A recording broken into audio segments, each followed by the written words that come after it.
somos uno de los países más violentos del planeta. Eso es un problema que debemos reconocer, ¿verdad? La región del Triángulo Norte es una de las subregiones más violentas del planeta. Sin embargo, hay diferencias importantes entre El Salvador, Honduras y Guatemala.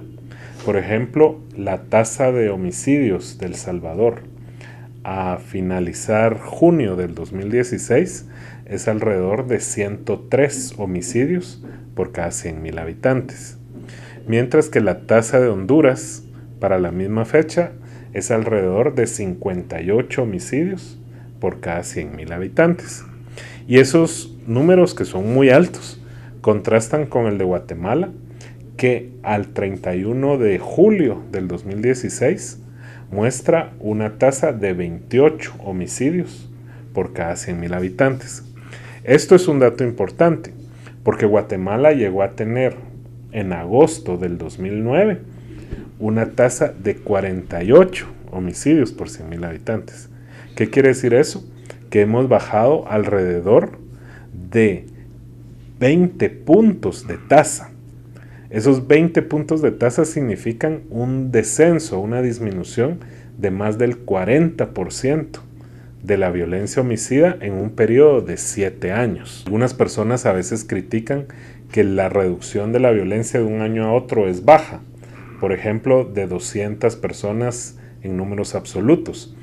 Pero en realidad esas pequeñas disminuciones de violencia a la larga se vuelven en un importante cambio, porque en estos 7 años el descenso que hemos logrado ha significado que se salven alrededor de 13,000 vidas.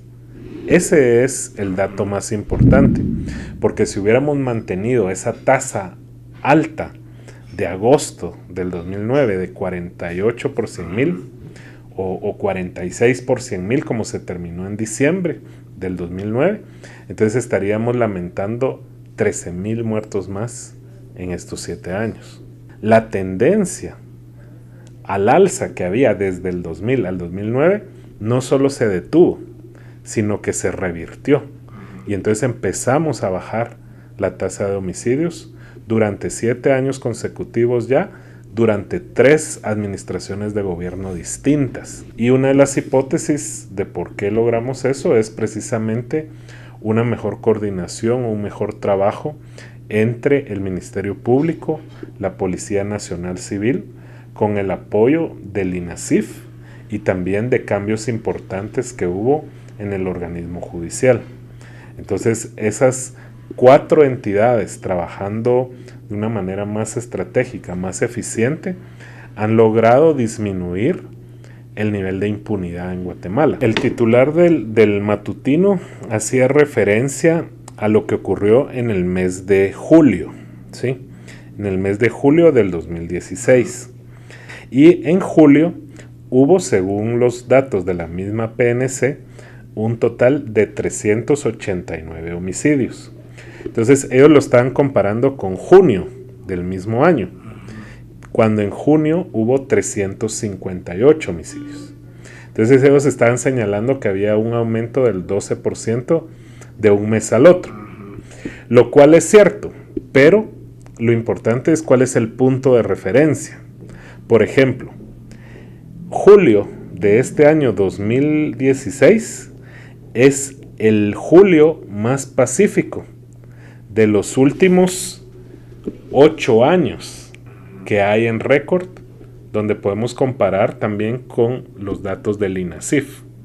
Entonces, aunque julio 2016 fue más violento que junio 2016, eso no quiere decir que la tendencia es al alza, porque para poder analizar la tendencia tenemos que sumar 12 meses en conjunto. No se puede ver un mes aislado. Para poder concluir correctamente necesitamos ver la tendencia, que es este gráfico. Y este gráfico lo que hace es que en cada mes donde usted está observando se está sumando la tasa de los 12 meses anteriores. Y ahí es cuando ya lo podemos visualizar, ¿sí? Porque en este periodo, sobre todo aquí se ven momentos donde hubo estancamiento. donde no subió, pero tampoco bajó, ¿verdad? Pero en general la tendencia es hacia la baja. Y eso es lo importante, porque esa tendencia ya se ha mantenido desde, como le digo, octubre del 2009. Es más, la violencia, el nivel de violencia que tenemos al 31 de julio, para poder disfrutar de ese nivel de violencia, entre comillas, que es de los más bajos que hemos visto en los últimos 14 años. O sea, tendríamos que irnos hasta marzo del 2002 para encontrar una tasa interanual similar a la que encontramos en julio del 2016. Por eso es que mi análisis es un análisis realista, pero optimista. Realista porque estamos viendo que seguimos en un nivel alto de violencia a nivel internacional. Pero optimista porque estábamos muy mal hace 7 años y seguimos manteniendo la tendencia a la baja. Tal es la tendencia que yo estoy ya pronosticando con los datos que tenemos de que posiblemente el año 2016 lo vamos a cerrar con una tasa anual, o sea, al 31 de diciembre, alrededor de 27 homicidios por cada 100,000 habitantes. Y aquí está una comparación con la tasa de necropsias, que es distinta a la tasa de homicidios, que son las necropsias relacionadas con crímenes violentos que tiene el INASIF. Y lo que vemos es que, aunque es un poco más alta, la tendencia es la misma. Y se puede ver mejor acá, en esta, ¿verdad? Donde está otra vez la tendencia interanual. Y ahí vemos que tanto necropsias como homicidios van a la baja. Lo único que hay que saber que cada una está midiendo cosas diferentes, ¿verdad? Y entonces vemos que todos estos municipios hasta acá tienen 0 homicidios en los últimos 12 meses. Y estamos hablando de 70 municipios. De 340, hay 70 municipios que tienen 0 homicidios en los últimos 12 meses. Entonces, Mixco, Villanueva, Ciudad de Guatemala, ahora Chimaltenango, por ejemplo, y El Tejar, que está viendo un desarrollo urbano caótico, desordenado, son los lugares donde se concentra la mayoría de homicidios del país. Aunque no están las tasas más altas ahí, ¿verdad? Las tasas más altas están en el oriente de Guatemala, toda la frontera con Honduras y El Salvador, y también en los puertos, ¿verdad? En Escuintla, en San José, Puerto Barrios. San José terminó con una tasa de 142 por 100,000. Escuintla, la Nueva Concepción, 158 por 100,000. Estamos hablando ya de 3 dígitos.